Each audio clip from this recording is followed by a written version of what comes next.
On that bright summer day in 1976, I was on the Stecker farm, the center of my father Kenneth's farming operation.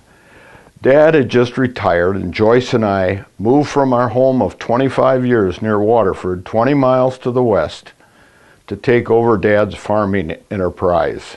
And I was still getting acquainted with the property. Peeking around in the long grass and weeds behind the old barn, I almost stumbled over a most unexpected object. That object was about 2 feet wide, a foot thick, and about 2 feet high. I noted that it was a finely polished red granite gravestone. What in the world is that doing here? What knocked me over and fueled my interest in my roots was the inscription. The name was as clear as could be. Richard Alfred Horner. Hey, that's my name. I had been told I was not named after anyone. Who is this guy? That was my first thought. Maybe this belongs to great-grandpa Alfred Richard, and they just got his name turned around. In fact, some in the family thought his name was Richard Alfred Horner.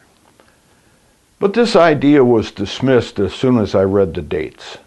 Died in 1891.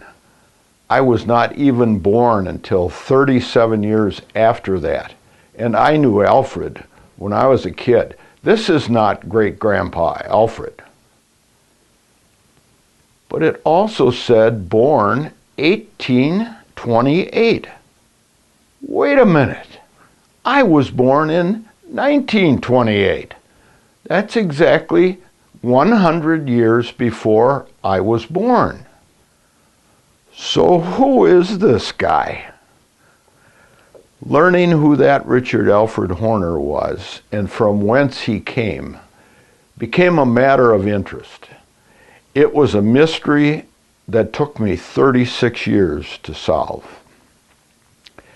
I soon recall my dad Kenneth had made a trip to Columbus, Ohio back in the 1950s. A cemetery had called or written that a new highway that was being planned would encroach on their property. And somehow they had connected Kenneth Horner in Wisconsin to some Horner family plots in Ohio that lay in the path of the proposed route. So he went there to investigate. When he returned, I remembered him talking about a grave of a Willis Horner who appeared to have died in infancy. And that's all I ever remember him saying about that trip. Now, 20 years later, I put two and two together, and I quickly conclude this grave marker I'm looking at is somehow connected to that trip to Ohio. But why, 20 years later, has Dad never mentioned this impressive monument to me? I share the exact name, our birth years are exactly 100 years apart, and Dad has never, ever mentioned it. I am incredulous. Well, I want to talk to Dad about this. He'll be able to clear up the questions in a few minutes, won't he? It turns out Dad does not want to talk about this matter. He has not mentioned or referred to it for 20 years. He is not about to start now. So the question is, why not? I've pondered this question for the last 36 years. The only answer, and the one I have finally accepted, is that Kenneth Horner, who you would have never suspected, was superstitious about the coincidences that polished granite displayed. That stone, with my exact name, born in 28 like me, was somehow predicting a death date or something for his son. And it was just too spooky for him to talk about. If you have a better answer, I'd like to hear it. And by the way, my conclusion about the tombstone coming from Ohio was completely wrong. And I just learned that in the last few months. In the following narrative, it is my aim to put some flesh on the bones and blood in the veins of these folks from whom we spring. I will not entirely succeed in that aim, for I can only translate as much as possible cold numbers and words from the official records. We have almost no pictures of the first couple generations.